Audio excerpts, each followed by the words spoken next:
Hey everybody, welcome to a new chapter of Old Man Brad. Whether you are new here or returning for another chapter, thank you so much for giving me a listen. And if you love the show, drop me a review over on your favorite podcatcher, whether it's Apple Podcasts, Spotify, Good Pods, whatever it may be.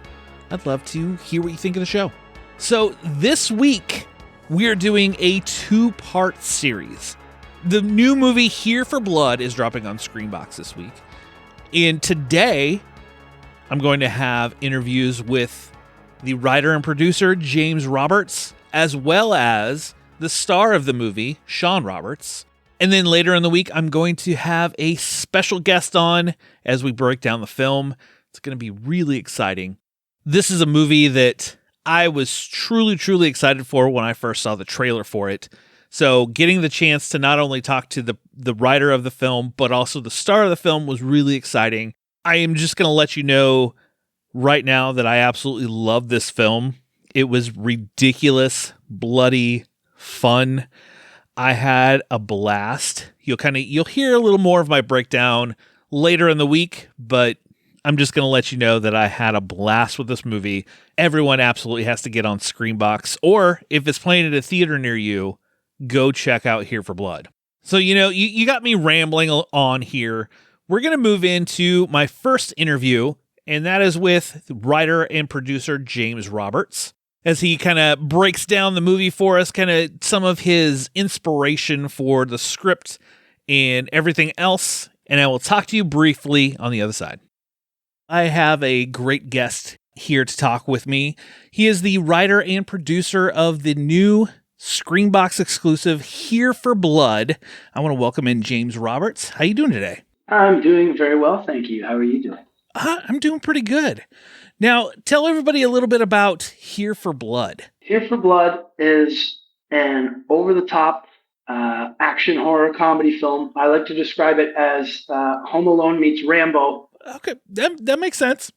Yeah, it's a home invasion film where a masked group of intruders break into a home attempting to kidnap a little girl while she's got her babysitter there, but it turns out the babysitter is a 240-pound professional wrestler with a propensity for violence.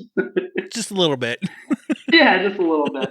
Now, this movie, I mean, it's blood-soaked. You got comedy, action, lots of blood, and everything in between.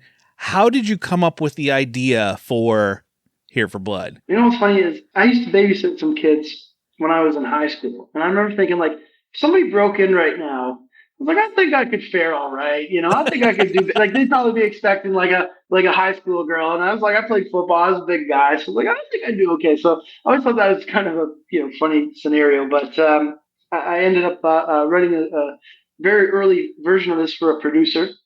And it was a terrible script that I wrote. Had none of it had to fit into a very rigid guidelines that they set forth. And Okay.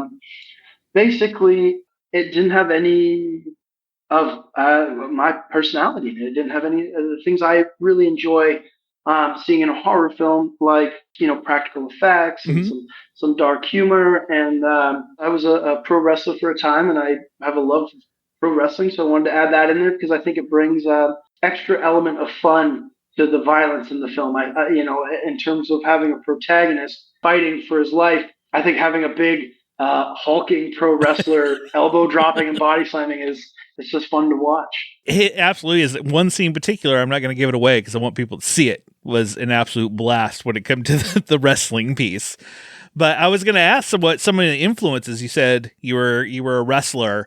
Are there any other like horror influences, comedy influences, anything like that you kind of poured into this? Yeah, absolutely. I mean, Return of the Living Dead is a huge inspiration. Our lead character, his name is Tom O'Bannon, and I gave him O'Bannon after Dan O'Bannon from Return of the Living Dead. So that's a huge inspiration. Basically, those 80s practical effects movies, even like Pumpkinhead and, Evil Dead 2 is a huge influence. Just that era of horror where you saw a lot of craftsmanship on screen. It was people making these really incredible special effects. And I was, growing up, I loved it. I couldn't get enough. So, when I was writing this, it was very important for me to have, those practical effects, and a real sort of lighthearted lightheartedness and a sense of fun to it.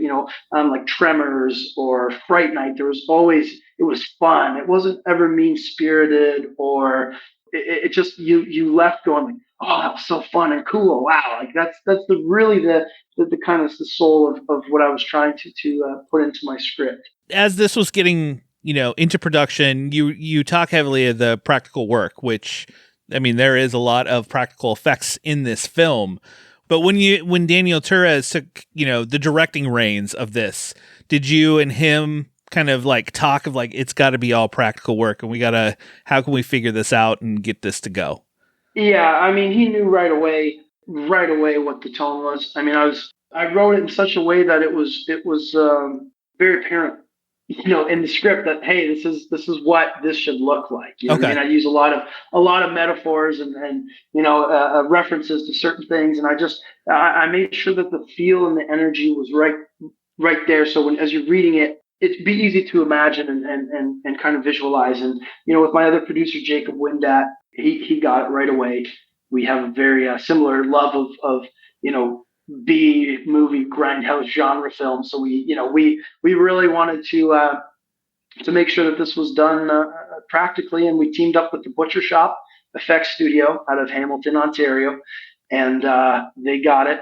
They immediately knew every reference I dropped. They right, got it, cool, awesome, and they really went for it. And even in the editing room with my good friend Thomas Vickers, we were kind of looking at some scenes together, and he's like, "How much is too much?" And I'm like, "Can we do more?"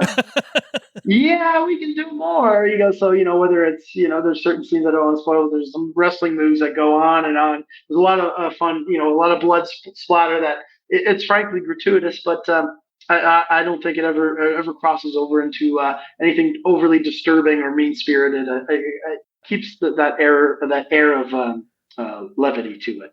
Oh yeah, absolutely. It is all very lighthearted. It is bloody, but it's like, a lighthearted goriness, if that makes sense. Yeah, yeah. Now, once you said you had the script originally, and then you were like, this is terrible. You eventually got to rewrite it and redo it. What was the production like once you finally got this script? Director, you go into production, like, was it like, oh yes, finally? And what was that journey like? Especially, I don't know when filming started on this one. Yeah, we were in the midst of COVID, Okay. so it was terrifying, That's a nerve story I, wracking. I, I tend to get a lot. Oh yeah, and we are based out of a fledgling film community. There's not a real industry here in our Okay. town. So in terms of resources and available crew, it was a little bare bones, and they're starting to get more productions coming in and more experience for some of the local people who want to work in the film industry. But it was a real learning experience for absolutely everybody. So we're in the Canadian fall, which you experience in Ohio. It's very similar. It gets some nights it can drop below Uh-huh. freezing, and we're shooting outside. Sean's covered in fake blood, wrestling in a t-shirt, fighting guys, and it was everybody really got what we were going for, and really pulled together as a team. And there were some awkward growing pains. There was nothing's perfect in any filmmaking capacity. Certainly not in independent filmmaking, but it was kind of miraculous how we all kind of came together and pulled all in the same direction to create this literally from just on the page. There was no resources available to us. We just really had to kind of be audacious and bold and put ourselves out there and start to try and get the ball rolling, and it's paid off so far. And once completed, was did this go kind of like a festival screenings to try to kind of get the word out there to see if there was interest in the movie? Yeah, we started off at Toronto After Dark, and the screening was great. We won some awards. Best fight, best kill, Mhm. most fun to watch with an audience, things like that. That kind of shows, okay, people are getting what we're trying to present to them. And then from there, we went over to Fright Fest in Glasgow, and then that screening was a wonderful success. They actually invited us back to Fright Fest in London, England, So we Oh, did a awesome. kind of a double dip at Fright Fest, and I think the UK audience really understood the sense of humor and the tone in the film. So it was great to watch it. You know, it's always nerve wracking with an audience, Mhm. but once they start, you know, the jokes are landing and they're yelling at the screen and they're cheering at the parts you want them to cheer at. You're like, okay, phew, this is nice. This is going well. You know, so. And then, I mean, ultimately, it is landing on Screambox and in theaters Mhm. on February 9th.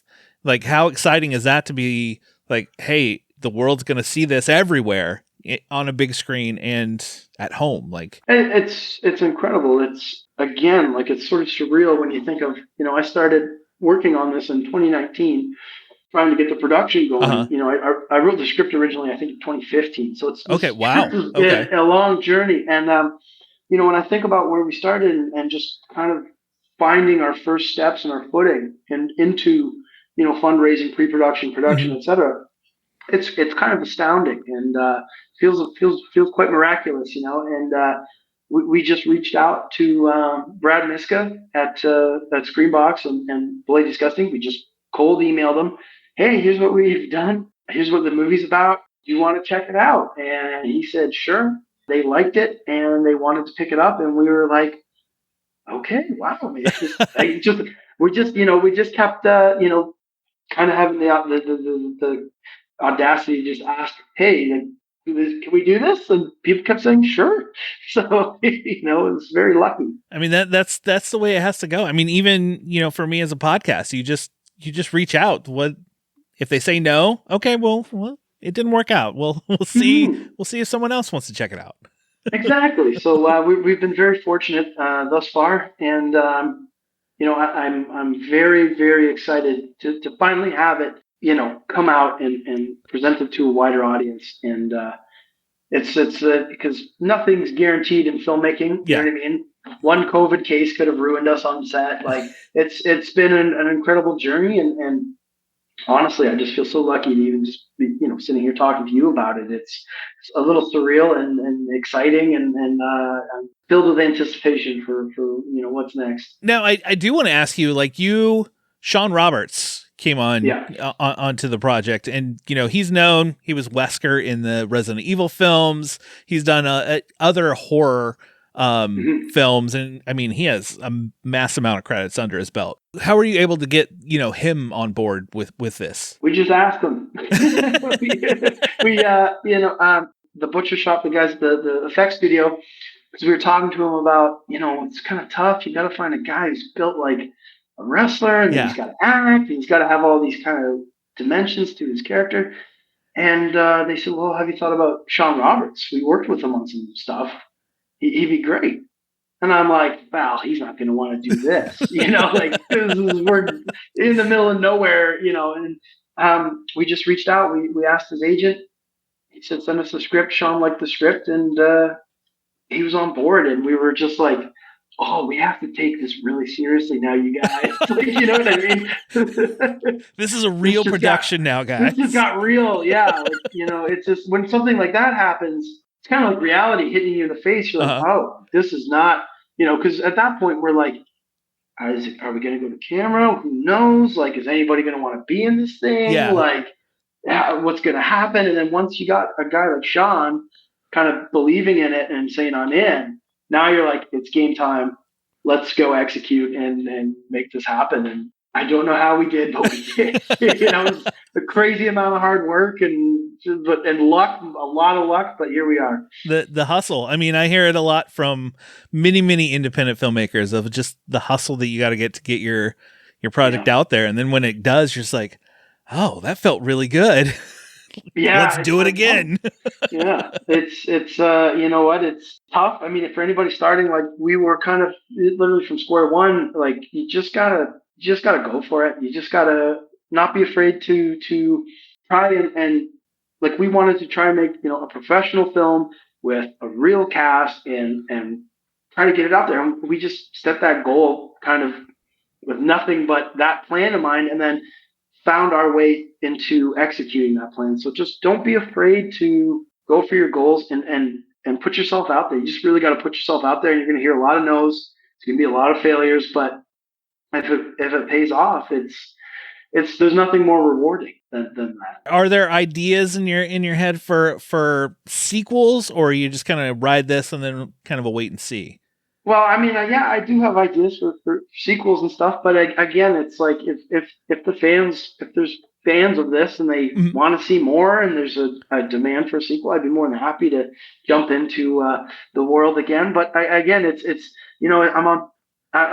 nerve wracking because you're like, well, it's gonna come out and hopefully people dig it, hopefully people like it and want to watch it, because you never know. You just Yeah. Yeah. you're kind of waiting to see how the reaction is going to be, and I'm optimistic as any independent filmmaker has to be. You have to have optimism and belief, and yeah, we're excited to see what happens. I want to thank you for taking time out of your evening to chat with me about Here for Blood. And where can people kind of follow along to, not only on Screambox, I'm going to tell plenty of people, go check it out on Screambox. If it's playing in your theater, go check it out. But where can they follow you and kind of, what you have either coming in the future or more on Here for Blood?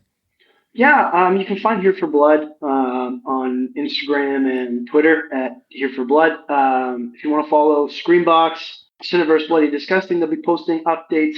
I'm on Twitter at James Roberts 519.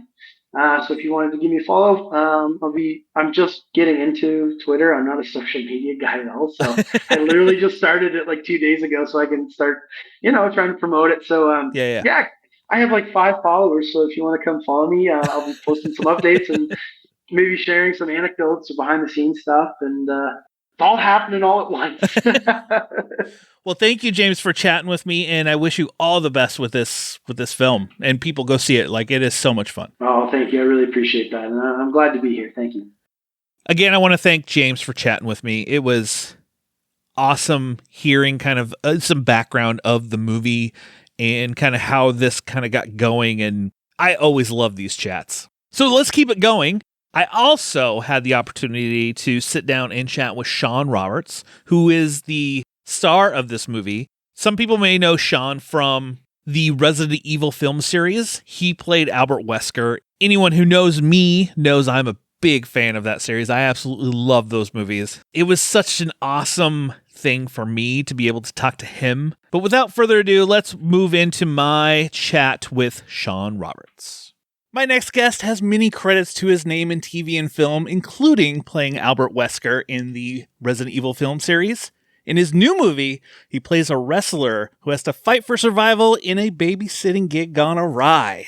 I want to welcome in Shawn Roberts. How you doing today, Shawn? Excellent. Thank you so much for having me on. Now, what drew you to Here for Blood? An action horror comedy that I get to kick ass and take names. Yeah, man.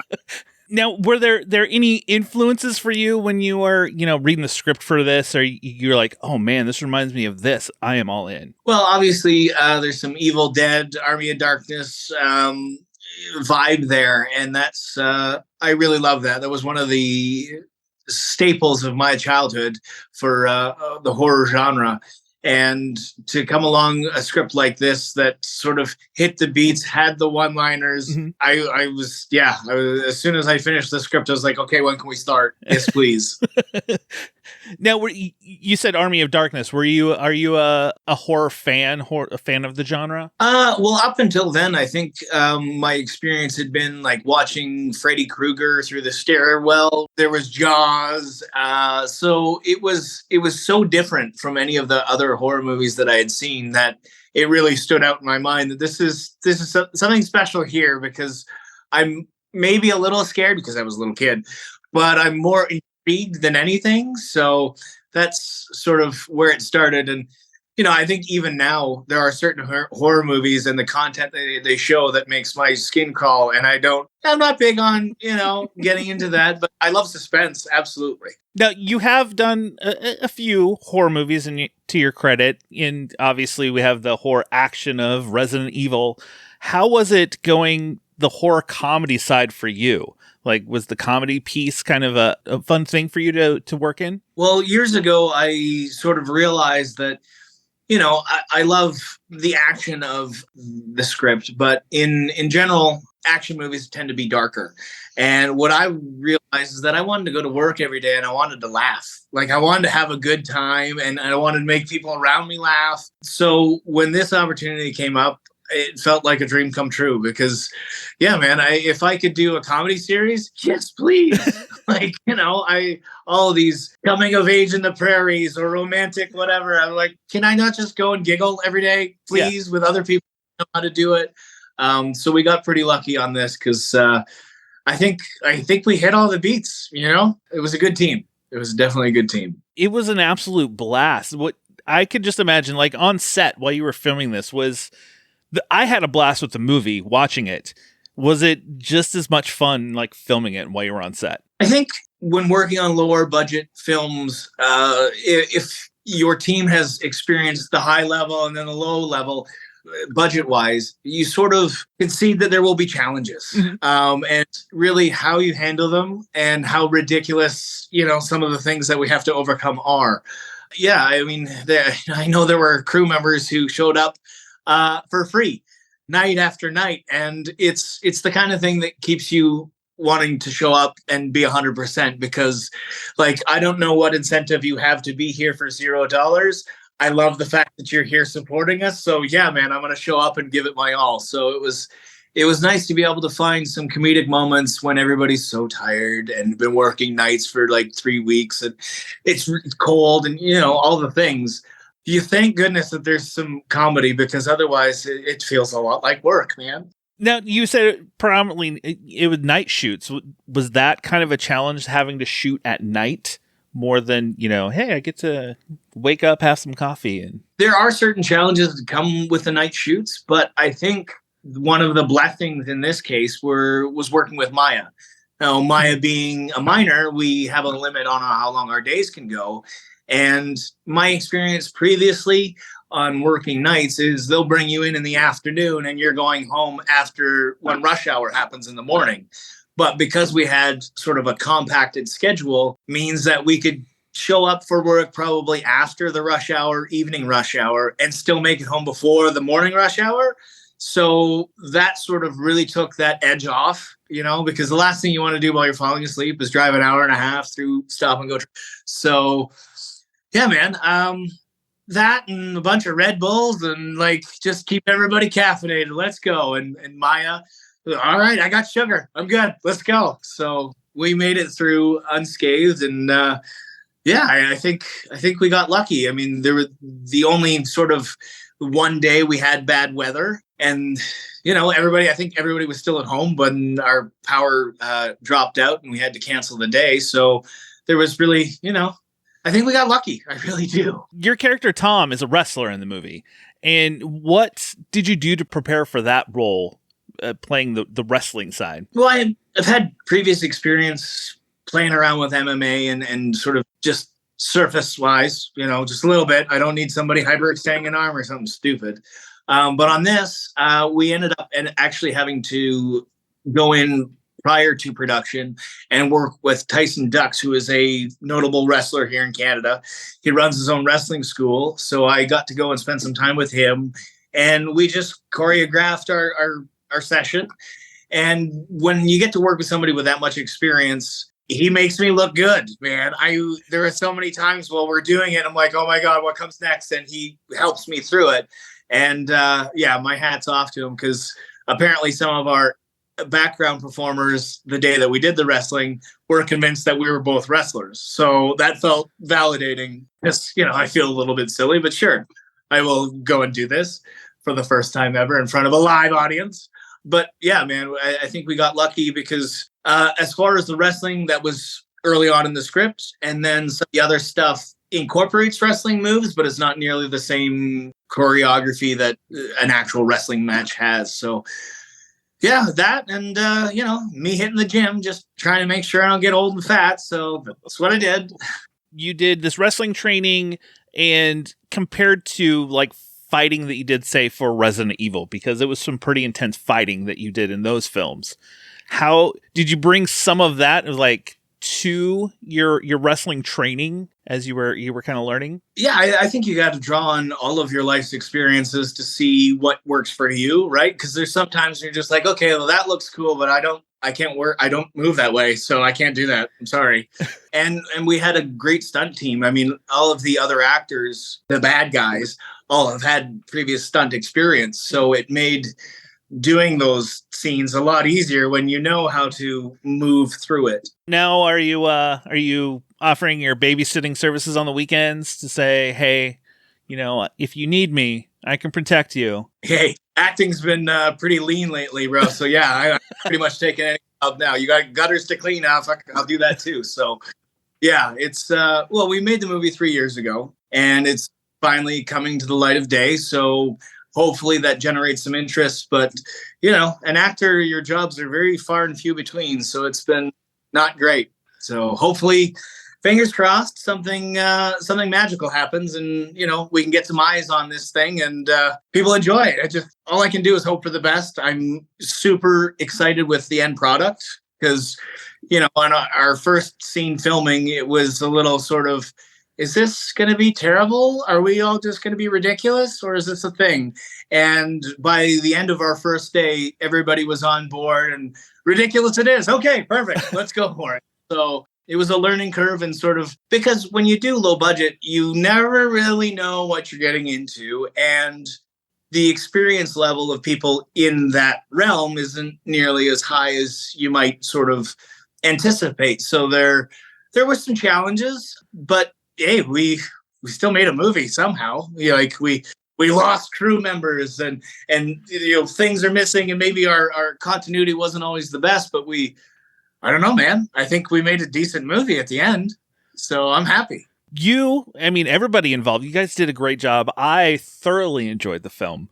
But just like you, I grew up Army of Darkness, Evil Dead, and it gave me a lot of those like just silly, fun horror vibes. And I truly, truly do mean it. You guys did an awesome job, and everybody should go see Here for Blood. Where can people kind of follow along for you to kind of see, more Here for Blood and kind of what you might have coming, in the future, if you have, some other projects coming? Yeah, I've got a couple other movies coming out, and a movie coming out the end of this, I guess next month, February, called Afterwards, which is a dark spiritual drama, but I filmed it like 8 years ago. So, and that happens, right? So you do these movies and you hope that they're going to come out and make a difference in your career. And then nothing happens. You're like, okay, cool. So, I'm on Instagram now trying to help people work out and get in better shape because, I don't know what else to do because I've dedicated my entire life to being an actor, and now I don't even get to do that. So, yeah, man, just trying other things, and fingers crossed that the phone rings after some of these movies. So, well, if anybody's listening, call this man. Instagram, send me a message. Well, Shawn, I want to thank you for taking time out of your day to chat with me about Here for Blood. And everybody go check out Here for Blood. It's on Screambox. It's playing in some theaters. If it's playing by you, go check it out. Thank you so much for chatting with me. Brad, I can't thank you enough for your support, your energy, and I hope we get to do this again together. Yes. Thank you, man. Thank you, Shawn. Thank you, James, again for chatting with me. I absolutely appreciate it. And really, everybody, go see Here for Blood.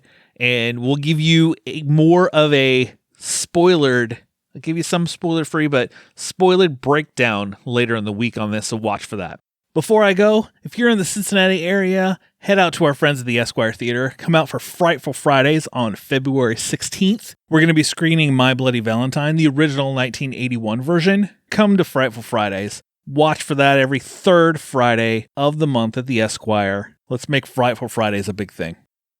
The other thing I kind of want to mention, because at the time, right before recording this for you all, the trailer for Winnie the Pooh Blood and Honey 2 dropped. And I am a fan of the first one. I know it's got like a 3% on Rotten Tomatoes. Its rating on like Letterboxd is like a 1.1. And then there's me that just really enjoyed that film. Like I've seen it multiple times. It's stupid. I completely just have a blast with it. And for those who want to hear more about my thoughts on the film, go listen to Dissect That Film. Brett and I talk about the film back in February when it originally came out in the theater. Today we get the Winnie the Pooh Blood and Honey 2 trailer. So let's just say I'm uber excited for this. You're throwing Owl and Tigger into this next movie. It looks ridiculous. It looks like the kill count is definitely up. The gore and blood are up. And I'm just going to have so much fun with this when it releases sometime this year. Can't wait. I guarantee that I will be doing a episode here on Old Man Brad about Winnie the Pooh Blood and Honey 2. So watch for that, definitely. And if you want to see the first one, I know it's streaming on Peacock right now if you have access to that. All right, well, that will do it for another chapter of Old Man Brad. Just make sure you subscribe to the show so you never miss any chapter of Old Man Brad. I'll be back later in the week with a full breakdown of Here for Blood with a special guest. Just watch for that coming this Friday. Snuggle up in that blanket, turn off the lights, because it's okay to be scared. We'll talk to you later, everybody.